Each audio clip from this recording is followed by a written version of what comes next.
At a little over 10.5 miles, this is one of the shortest races in the Flat and Fast series, so I thought I'd better start off fast and be prepared to sustain that power if needed. Hey cycling community, this is Steve, Grusis the Cycling Greek. I was pleased that tactic actually got me to the front pretty quick and that I was able to lighten up on the power and to rest a bit.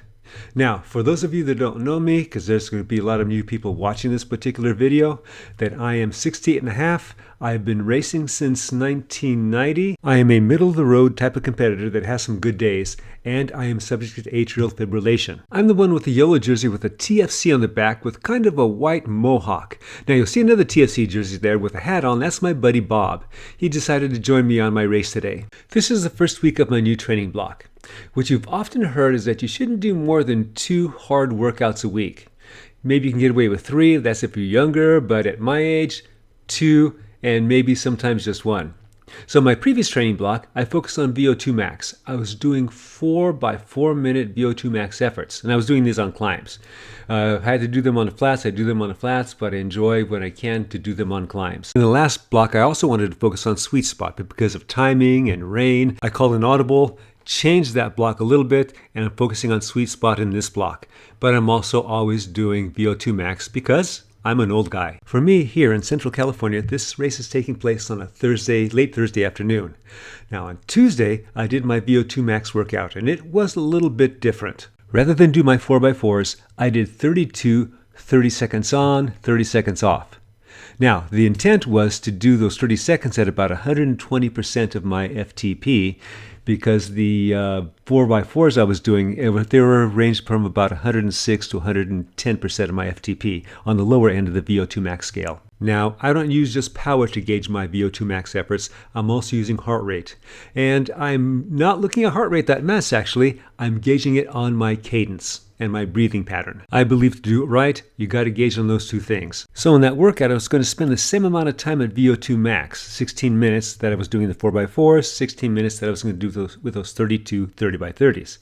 Now, it was going to be again at the top end of the VO2 max, because if I was doing it at the lower end like I was before, then I'd really be spending the same amount of time in the zone at that particular end of the zone, but I wouldn't have the benefit of sustained power. As it ended up, I actually went into the power zone, neuromuscular, zone 6.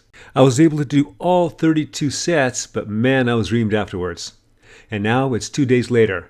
I did a lot of work, a lot of self-massage, did everything right just so I could be ready for today's race. Okay, back to the action on the screen. This course has kind of 2 laps. And the section that we're on now is a climbing section, and this, I must admit, is hurting me a bit. I'm guessing that we're going to be hitting this again at about the same spot right before the finish. Jumping ahead to a little over halfway into the race, I'm finding that this is definitely on the upper end of the faster races that I have been doing. I am also finding that because of the 32 30-30s that I did a couple days before and the subsequent recovery from those, that I'm getting a little anticipatory. I'm feeling that I could do maybe a little more than I can. You'll notice there's a group of about 4 riders that are sneaking off the front. I am seriously thinking about bridging up to them. Now last week, I would think nothing of that and just would want to stay in and hope that the rest of everyone else would drag me up to them. Fortunately, I don't have the total confidence to do that, so I just stay where I am, and as it turns out to be a good thing because the rest of the group does bring them back. And the situation happened a couple more times, including the time that you're seeing now. I'm tucked in quite nicely. I think I forgot to mention that there were 54 starters in here, and then we got down to about 30 plus after that first climb.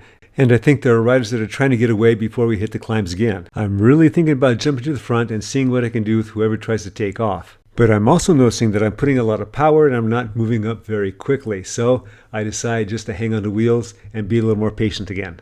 Again, those that are trying to get away are brought back. Now, we have a little under about 3 1/3 miles to go, so the speed is picking up. Now we've jumped to 1.5 miles to go, and I'm going to let this roll for the next 2 minutes. Somebody's just attacked, and they're putting in a good attack. And I'm putting out a lot of watts for me being an old guy. These watts I'm putting out are just to hold my position. Now things are getting stretched out. I am trying to get on a wheel. Of course, I don't have any steering mechanism. The muscles in my legs are starting to get overtaxed. I'm standing just to use some other muscles. I'm sweating up a storm. People are dropping off the back. And we are pretty much lined out with growing gaps. Now, it may not look like it, but those VO2 max workouts, particularly the 4x4 minutes, those are the ones that are paying off right now. That's enabling me to do what you're seeing right now. Granted, I was in 14th position, then I slipped down to 19th position, so now I'm floating around 17, 18. So now a mile to go, that climbs over, we're on a descent. I am sort of in the front group, although it's stretched out to hell and back. We're down to about 21 riders in this front group, and I'm at the back. Pretty much it's every man for himself. So now we're on the last climb. I have a 1 second gap to the right in front of me and a 2 second gap to a group that's in front of them. And there's a group with about a 1 second gap in front of them. Okay, I caught that one rider, and now I have that 2 second gap, and there's 3 seconds now to the front group. I'm putting out a lot of power. I don't have much more to give. And finally, I run out of gas. I gotta slow down. And now I'm starting to look at the graphics on the right side, see how many people are behind me or how close they are behind me. It's now about a third of a mile to go. I had a number of people individually pass me, including my teammate and buddy Bob. I have somebody on my wheel. The next nearest person is about 12 seconds behind me. I'm in 20th place. Now, they can still catch me, so I'm doing everything I can. And it's times like this that I'm glad that a high heart rate is not a trigger for AFib for me. I survive at 20th place.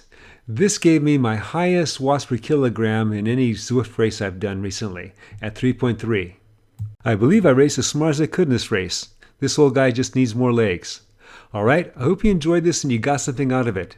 As always, remember, comment, like, subscribe. The Cycling Greek.